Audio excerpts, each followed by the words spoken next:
Good morning friends. आज हम देखेंगे इंडस वैली सिविलाइजेशन। सबसे पहले तो इस सभ्यता का काल देख लेते हैं। इसमें जो मानक समय है 2350 से 1750, C14 पद्धति के अनुसार 2250 से 1750। इसके टाइम पीरियड में बहुत सारे डिफरेंसेस हैं। इसका सामाजिक जीवन कैसा था, इसका राजनीतिक जीवन कैसा था, इसका आर्थिक जीवन कैसा था, इसका धार्मिक जीवन कैसा था, इस वीडियो में हम इसी का अध्ययन करेंगे। सबसे पहले हम सिंधु घाटी सभ्यता का विस्तार देख लेते हैं। आपको पता है कि मानचित्र की दिशा ये नॉर्थ होती है, ये साउथ होती है, ये ईस्ट होता है, ये वेस्ट। तो सबसे उत्तरी स्थल आपका मांडा था, इधर आपका आलमगीरपुर,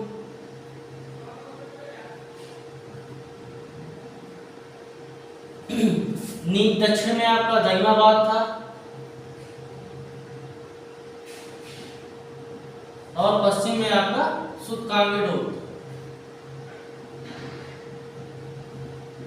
यानी जो आपकी सिंधु घाटी सभ्यता का विकास हुआ वो इस एरिया के इर्द गिर्द हुआ। यानी भारत के लगभग इस वाले, लेकिन भारत के लगभग, अगर हम यहाँ पर भारत का ड्रा करें तो भारत के नक्शे के इस तरफ, इस वाले हिस्से में आप देखेंगे नॉर्थ में मांडा तक, जम्मू कश्मीर में, इधर आलमगीरपुर तक यानी मेरठ उत्तर प्रदेश में, इधर दहिमाबाद तक, इधर सुतकांगेडोर तक आपकी सिंधु घाटी सभ्यता का विकास देखने को मिलता है। अब बात कर लेते हैं उनका सामाजिक जीवन कैसा था। सामाजिक जीवन में क्या था? सामाजिक जीवन में उन लोग आपस में प्रेम से रहते थे, आपसी सद्भाव था, एक नगरीय समाज था, नगरीय समाज था, नगरीय समाज था, कृषि पशुपालन करते थे, कृषि पशुपालन। सबसे पहले उन्हें किसको पालतू बनाया? उन्होंने सबसे पहले कुत्ते को पालतू बनाया। तो इनका सामाजिक जीवन, रहन सहन अच्छा था। सड़कें कैसे थी? पक्की थी। मकान कैसे थे? पक्के थे। स्वच्छता की कैसी व्यवस्था थी? बहुत अच्छी थी। वर्तमान समय में वो मॉडल लागू होते हैं। और इसमें राजनीतिक जीवन में ये लोग राजनीति में भी बढ़ चढ़ के हिस्सा लेते थे।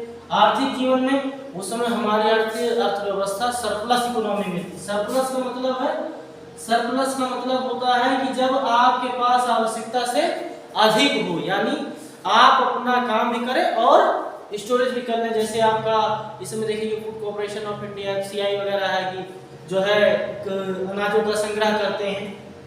तो उस समय कौन था? FCI। उस समय का FCI था, वो क्या है आपका विशाल अन्नागार मिला हुआ है। तो आपके पास सरप्लस इकोनॉमी थी, सरप्लस।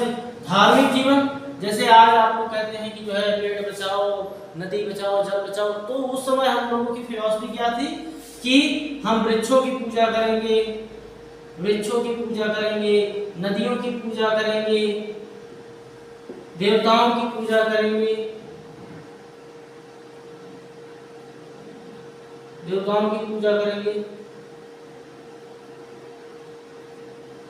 आप देखेंगे कि ये जो है सौंदर्य प्रसाधन का भी अच्छा इस्तेमाल करते थे। बस हड्डियों की बनी हुई कंघियों का इस्तेमाल करते थे, भस्म को पाउडर तरह, मतलब पूरा एकदम अपडेट अर्थव्यवस्था था। इनका राजनीतिक जीवन भी था। ये लोग राजनीतिक रूप से भी लड़ते थे, सरपंच टाइप के होते थे। इसमें भी आर्थिक जीवन में सरप्लस इकोनॉमी थी। धार्मिक जीवन में वृक्षों की पूजा, नदियों की, देवताओं की पूजा और योनि पूजा, तमाम सारे पूजा के उदाहरण आपको देखने को मिलेंगे। जो मुहर मिली है उस पे सांड का चित्र, पशुपतिनाथ, शिव का चित्र, ये सारी चीजें दिखाती हैं कि इसका सिंधु घाटी सभ्यता एक ही बहुत ही विकसित एवं सुसभ्य जो है समाज था और नगरीय सभ्यता थी। आज वहाँ की सड़कें पक्की थी। अब कोई कहेगा भैया खाली अन्न होने से जो है केवल सरप्लस इकोनॉमी हो गई क्या? मैं कहता हूँ अन्न आप हटा दीजिए, वहाँ की सड़कें पक्की थी। आप अर्थव्यवस्था के 3 क्षेत्र देखे होंगे, primary sector, secondary and territory. Primary sector में क्या आता है? कृषि एंड पशुपालन।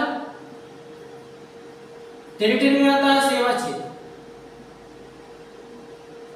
इसमें आता है इंडस्ट्री। अब आप हमें बताइए कृषि और पशुपालन होता था, इस बात का साक्ष्य आपको मिला।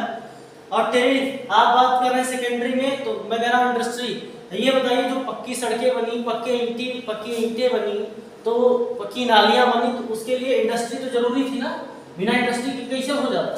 बिना इंडस्ट्री के तो पक्की ईंटें नहीं बनेगी, ना ही पक्की सरिया, पक्के बालू, सीमेंट, ये सारी चीजें कहाँ से आई? पक्के मकान, प्लास्टर ना, ये सारी चीजें सेकेंडरी में ठीक था। और टेरिटरी हमारा सेवा क्षेत्र भी था, हम लोग व्यापार करते थे, हमारे यहाँ नील का व्यापार होता था। एक मंडी जैसे मूवी आई थी मोहनजोदारो, उसमें आप देखे होंगे। तो हमारा तीनों क्षेत्र अच्छा था। ये हमारी अर्थव्यवस्था वैदिक काल तक, मौर्य काल तक बहुत अच्छी थी। लेकिन उसके बाद 712 में मोहम्मद बिन कासिम के आक्रमण के बाद फिर लगातार 1191, 1192, 93, फिर उसके बाद 1398 में तैमूरलंग के आक्रमण के बाद पतन का कारण रहा। अगली वीडियो में हम इंडस वैली सिविलाइजेशन और आपका वैदिक एज और वैदिक एज में दो चीजें हैं ना, एक पोस्ट ऋग वैदिक एज मतलब यानी एक आपका पूर्व वैदिक काल, एक उत्तर वैदिक काल, इन दोनों को जो है हम कल डिस्कस करेंगे। आज के लिए बस इतना ही।